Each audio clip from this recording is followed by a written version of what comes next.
Hello and welcome to this brief presentation on how to solve sex-linked pedigrees.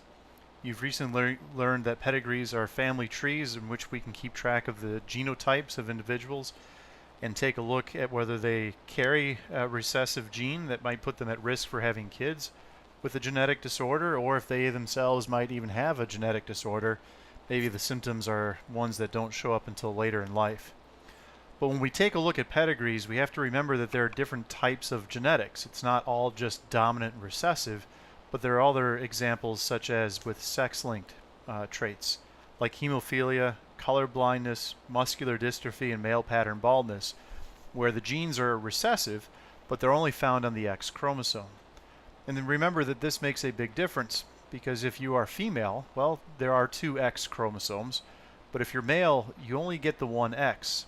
And so whatever X you get, whatever version of that gene that you get on that X chromosome, well, that's the trait that you're going to have. You don't have the opportunity to balance that out with another gene on another chromosome like you do with the other traits. Instead, if you're male, it's whatever X you inherit. And of course, if you're really tracking this back, it's whatever mom gives you. Because if you're male, the Y is always going to come from dad. And this is going to make our steps for solving sex-linked pedigrees slightly different. Nothing really terrible, just ever so slightly different from what we learned about before.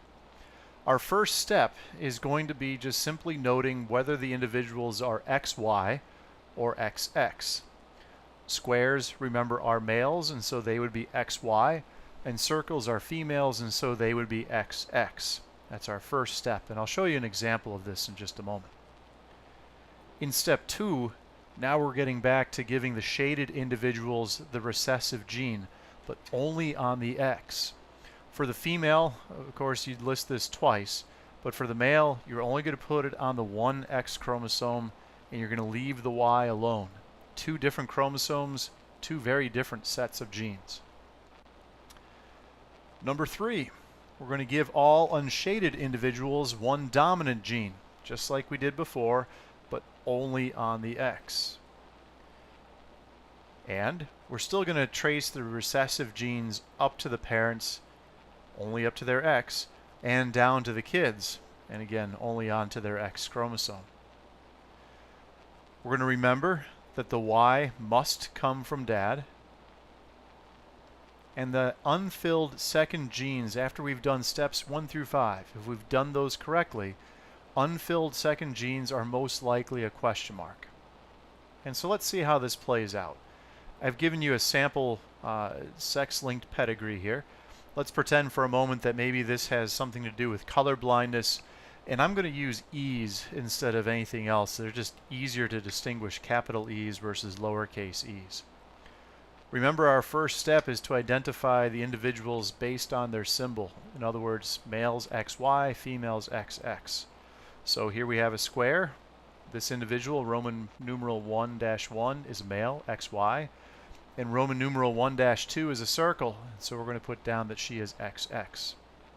And we're going to go ahead and fill that in for everybody else here. Again, just based on their symbols, squares are males, XY. Circles are female, XX.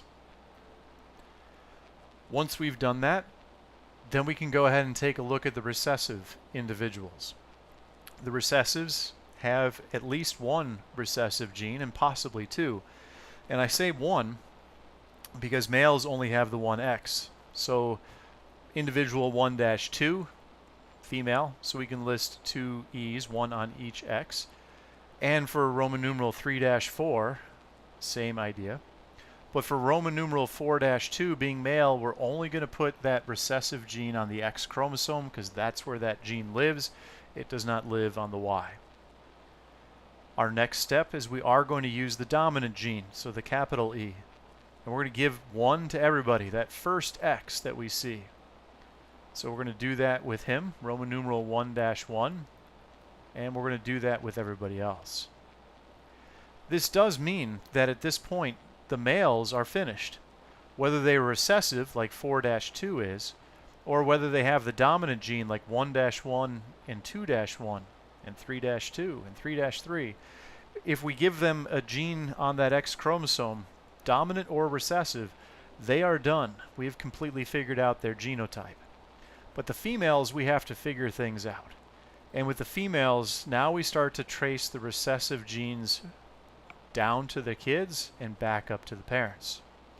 When we take a look, for example, at her, 1-2, the only gene that she can pass on is a recessive gene. So we need to make sure that her daughter gets one of those X little e's from her mother. And so we're going to do that. Now she's finished. And we could do the same thing for him, except we've already traced back. We don't need to put an X little e here. There's no other X to write onto.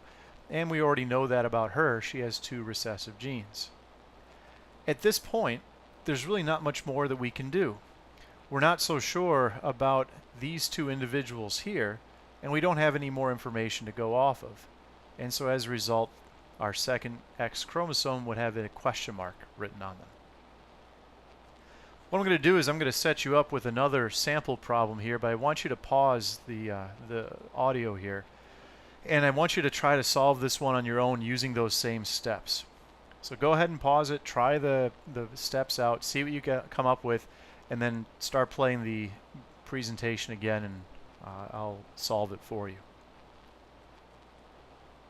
Well, now that you've paused it, I hope, and tried this out, let's see how you did. We're going to first fill in the sex chromosomes. So males, the squares are XY, and the females, the circles are XX. We're going to fill in the recessive genes. Based on the fact that they're shaded, we can give each of those shaded individuals a little e. Of course, if they're female, we can give them 2 little e's. Whereas if they're male, we just keep it on the X chromosome. The others are going to get a capital letter, a dominant gene. At this point, it does mean that the males are completely finished, but we do have some work to do for some of the females. When we take a look at her, we know that her daughter had to have received an X little e from her, and so we can trace that back to the mother. And we can do the same thing back here. When we take a look at this female, this X little e had to have come from her, right? It can't come from the male. The male has to pass off the Y chromosome to his son, and so the X little e came from mom. We can trace down to the kids too. This individual here, this female, Roman numeral 2, I would presume -2, has to pass off a X little e, a recessive gene, onto her daughter. And so we can go ahead and do that over here. And over here we can do the same thing from the father down to this daughter, making her a carrier of this particular trait. In this case, we don't have anything left over, so there's really nothing to fill in. So there's no question marks.